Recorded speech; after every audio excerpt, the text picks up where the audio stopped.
Mga bossing, magandang araw sa inyo. Meron tayong Camry dito sa ating shop, no.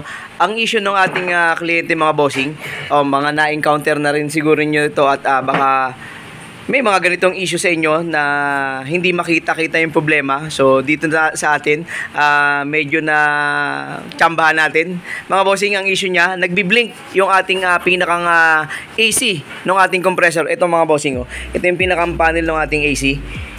Okay, ang nangyayari sa kanya dito sa ating aircon, dapat kasi mga bossing naka-standby tong ilaw ng ating AC. Ito yan. Okay, pero ang nangyayari, nagbi-blink yung ilaw ng AC. So sa unang pindot, medyo gumagana ng mga ilang segundo, nag-i-standby. Tapos maya-maya magbi-blink na siya. Pagka nag-blink na mga bossing, wala yung akin yun, saan ka ba ha? Yan. Pagka nag-blink na mga boss, hindi na siya gagana. Magka-cut off na yung compressor, no? So mga ibang ginagawa at na-encounter natin, sa relay lang ng ating magnetic latch, mga bossing. Ito yan, no? Ito yung relay. So, sa atin. Okay, ito lang ang pinapalitan natin dito sa ating nagbi-blink na mga AC. Pero isa kanya, kahit palitan na ng panibagong relay, ganun pa rin. So nag-tasting na kami mga bossing, marami na namin tinasting, magmula na kay pressure switch. Nag-tasting na kami ng panibago, naggumawa pa tayo ng ating pan-tasting para lang kita natin yung linya kung buo o hindi, no? Pero wala rito, kahit kay magnetic latch mga boss, nagkabit kami ng panibagong magnetic, yung nilabas lang natin, ganun pa rin, sa unang bukas, mga ilang segundo gagana, tapos mawawala, magbiblink na yung ating AC. Okay, sa mga ganun kasi, may mga koneksyon kasi na hindi talaga nagbibigay ng tamang supply or naglulus. Etong sakit lang mga bossing, baka ma-encounter nyo, itong sakit lang ng papuntang compressor, dito lang tayo nagkaroon ng problema. Nung nilinis namin to, kasi may mga umido na rito, may mga corrosion na, nung nilinis, naging okay na mga boss. So hindi na nagbi-blink, continuous na yung ating compressor, no? Kaya inobserbahan naman namin na medyo matagal, so hindi na siya nagbi-blink. Ngayon, ang ginawa ng may-ari, dahil nakuha na niya or nagawa na natin yung kanyang problema, pinadiretso na niya na mapa-cleaning na rin yung evaporator. So kaya binababaklas natin ngayon yung evaporator dahil nakita ng ating camera, nagje-jelly-jelly na rin yung ating evaporator. So kaya sinubject na natin siya para mai-cleaning na yung evaporator natin. Pero ang gusto naming i-share sa inyo, yung ating na-encounter dito sa ating AC. Okay, yung iba nito, yung unang, yung last nating ginawa na nagbi-blink din na AC, parang high-ease commuter, no? Pero nakita namin dun sa magnetic latch lang may problema. Buo ang pressure switch pero sa magnetic latch. Ito naman, halos katabi rin na ng magnetic latch natin dahil yung socket natin ang nagkaroon ng problema. O baka ma-encounter nyo lang tong ating na-encounter dito sa ating Toyota Camry na to. Nagbi-blink ang AC, kaya hindi lumalamig or hindi gumagana ang compressor. Syempre, hindi lalamig. O, kailangan kasi standby yan mga bossing. O yun lang, check natin yung evaporator kung gaano kadumi, kasi yung sinilip natin sa pang-endoscopy natin, nagje-jelly-jelly na rin yung kanyang evaporator. So pag naibaba, tingnan natin kung gaano siya kadumi. Ang kalaman lang dito sa ating mga plastic ng Camry natin mga bossing, dahil medyo luma na, malutong na, yan na, may mga crack na siya dyan sa mga gilid to. Ayan. May mga dikit-dikit na rin, no mga boss. Kadalasan sa mga Camry po na 2002 model, ganyan talaga nagiging problema na. Malutong kasi yung plastic. Ito yung ventilation ng ating blower motor mga boss, no. Walang cabin filter tong ating Toyota Camry na to, no. Kaya nag-advise tayo at saka sinabi rin ng ating kliyente na lagyan na ng cabin filter. So bubutasin na natin yan mga boss mamaya. Bibiyakin na yan para masubuan natin ng cabin filter. Tapos may mga malalaking hindi ko alam kung ano yun, mga buto ba yan? Parang buto ng manok ba yan?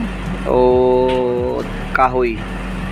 May marami doon sa loob mga boss, hindi pa rin nalilinis. So hindi rin naman alam ng ating kliyente kung kailan huling nagpalinis. Pati mga bossing durog-durog na. Yung problema nito pag nakabuntot ka na sa mga jeep o kaya dumaan ka ng mga basurahan, maaamoy mo na yung galing sa labas. So paparipom natin to. Tapos tingnan natin kung kaya nating i-fix na lang yung hinihigupan itong ating blower galing sa labas. Dahil nga nakita na natin yung problema niya doon sa ating nagbiblink, so pinababa na niya to. Mga boss, ito na yung evaporator ng ating Camry, no? Yun nga, dahil wala siyang cabin filter, lahat ng pwedeng higupin ng ating blower motor, syempre dito niya itatapon yan. Yun ang kalaban na to. Itlog ng ano to itlog pa. Pati mga dahon-dahon. Ang kalaban lang dito mga bossing, kung halimbawang meron na siyang maliit na singaw, yun ang problema natin, no? Titingnan natin mamaya kung talagang pwede pa bang isoli or magpapalit na lang siya ng panibagong ganito. O kaya napaka-importante nung ilalagay natin cabin filter sa kanyang ventilation para maproteksyonan muna natin tong ating evaporator na to, no? Palinis na lang muna natin. Testingin na lang mga bossing, no? Kung wala naman singaw.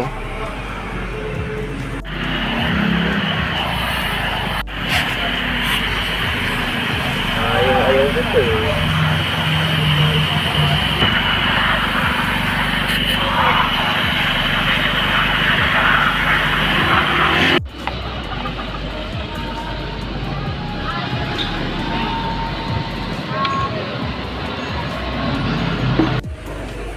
Mga boss, evaporator natin, leak test tayo. Hindi na natin to tinira ng ating chemical, no? Kasi baka mas lalo pa siyang mabakbak, no? Baka mabutas na ng tuluyan. Kasi kung year 2022 model, medyo matagal na to mga bossing. 2000. Ay, 2022, sorry. 2002. Kinikwenta namin kanina 14, hindi lang pala 14. Hindi lang 14 years siya. So far wala namang singaw mga bossing. Meron tayong 250 PSI. So mataas yan mga, kung isang evaporator lang medyo mataas yung 250 natin, no? Pero negative naman. Yun nga lang, talagang hindi na natin siya pinakapaputi ng gusto kasi baka mabakbak natin ng tuluyan yung aluminum. So pagka hindi pa handa yung ating kliyente, hindi natin yan sinasagad ng linis talaga, no? Kasi sigurado ako mabubutas na yan pag mas matapang yung ating panlinis.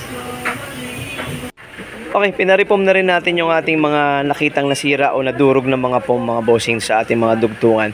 Kasi pag durog na, sabog na rin yung hangin. So pwedeng lumabas yan dyan.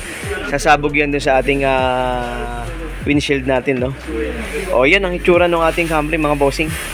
Ito na yung mga isa pa na hindi natin talaga pag minsan naiiwasan, no? Itong mga accessories na mga ganyan, kaya nga talagang dapat ito tinandaan na nila. So pag minsan kasi kagaya nung huling ginawa natin na Avanza, yung RCA, dahil nung tinanggal natin yung reverse cam niya, nawala.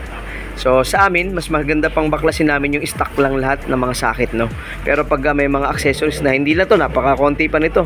Parang radyo lang ata ang napalitan dito. Pero yung iba na talaga meron pang maraming accessories, marami pang nakalagay, tapos nakasala sa labat lang, medyo mahirap talaga yun. Pagka nasagi mo yun, pwedeng mawala o magkaroon ng problema.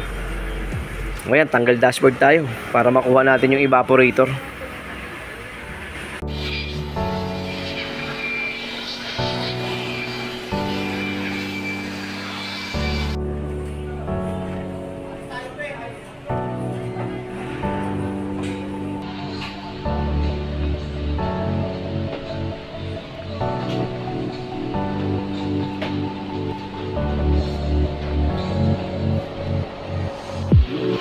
Yung!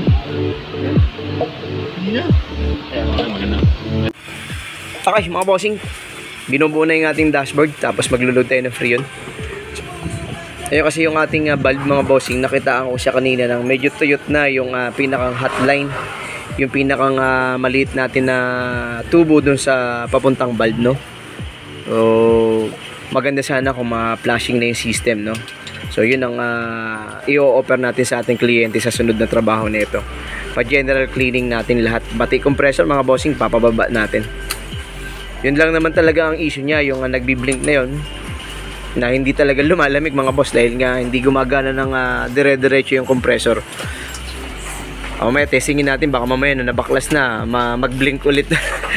Kanina kasi hindi natin siya nakuha ng video dahil ang intention lang namin talaga mahanap yung problema. So hindi na natin na kinuhaan ng video, pero ngayon mas mainam siguro na baka mabigyan namin kayo ng konting idea kung ano yung mga ginawa namin. Pero mas maganda sana yung kanina na actual, kasi talagang wala talaga siyang lamig at talaga nagbiblink yung ating pinakang AC, yung AC switch natin, no?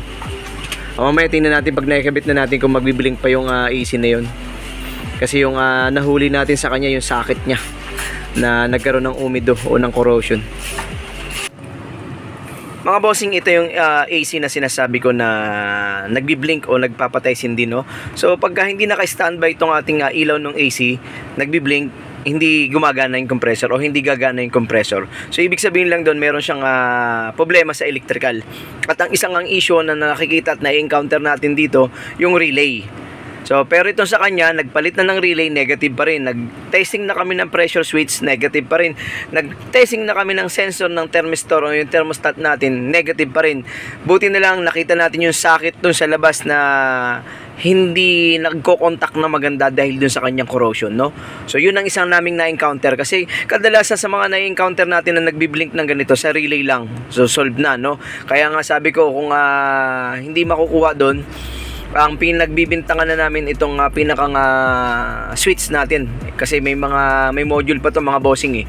So yan na yung pinagbibintangan namin, pero at least nakita namin doon sa pinakang socket nya, doon lang nagkaroon ng loss connection, no? So kaya yan, isa lang yun, baka ma-encounter nyo rin yan na nagbi-blink, nakapagpalit na kayo ng relay, hindi pa rin umubra at marami nyo nang pinagagalaw. Sa amin kasi inisa-isa namin, hindi na natin nakuha ng video yun, pero maganda sana kasi tinasing namin isa-isa yung ating mga sensor na yun o yung ating pressure switch, magnetic latch, relay. Wala talaga kaming nakuha, buti na lang nakita namin yung socket na yun, no? Okay, tapos itong ating cabin filter, yan, nalagyan na rin natin yan. So anytime pwede nang linisin yan ni bossing para at least yung dumi hindi dumirekta doon sa ating evaporator, no? Okay, ayun lang, gusto lang namin i-share yung aming na-encounter dito sa ating Camry na to, itong Toyota Camry natin, 2002 model mga bossing, tapos hindi pa rin nalilinis. So maganda na-check natin yung evaporator, wala namang butas. Pero ang advice ko sa ating kliyente, mag general cleaning na rin sana, no? Pero maganda pa lamig mga bossing, oh. Nakakuha tayo ng nasa 5 degrees Celsius. So very good pa naman yung response ng lamig. Ang issue lang din talaga niya, bukod doon sa madumi na yun, ang major issue niya, ito talaga, hindi nag-on yung compressor dahil nagbi-blink yung kanyang ilaw ng AC natin. Okay, so testing natin kung makakapagpaalam tayo sa ating kliyente.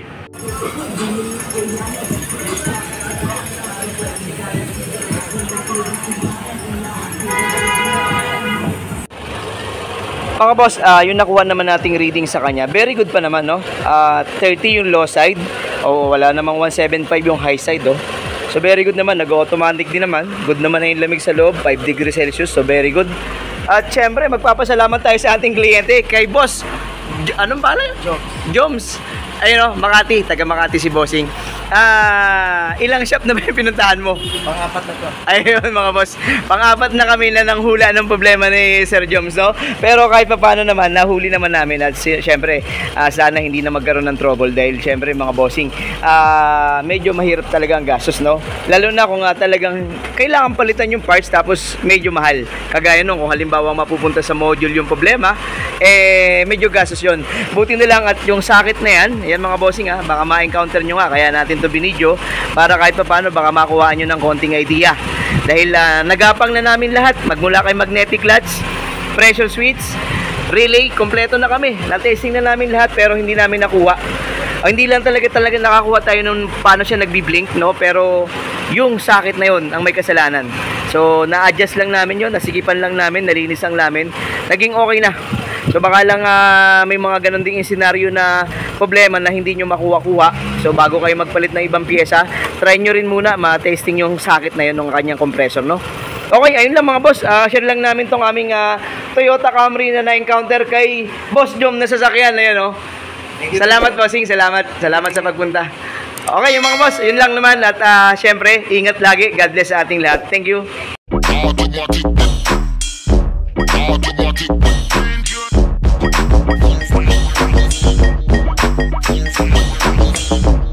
Automatic.